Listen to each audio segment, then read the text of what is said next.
Good morning mga ka-project. Today's video, i-update lang natin yung nagkasakit nating alaga na isang Pablo tail palo na nagkaroon ng one eye cold. So, papakita lang natin yung daily video natin o daily update natin sa ating alaga na nagkasakit.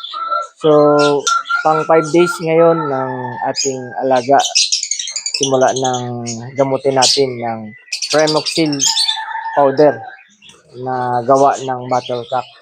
So, ito yung first day na napansin natin na mayroon na palang sakit yung ating alagang ibon. So, hiniwalay natin to nung nakaraan para maiwasan natin yung na makahawa siya sa ibang ibon.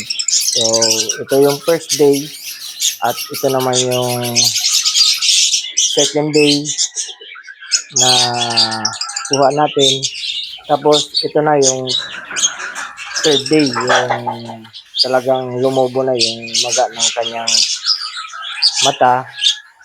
At ito yung kuha natin kahapon na video. At ngayon, pang 5 araw, ito na yung update ng ating alagang ibon.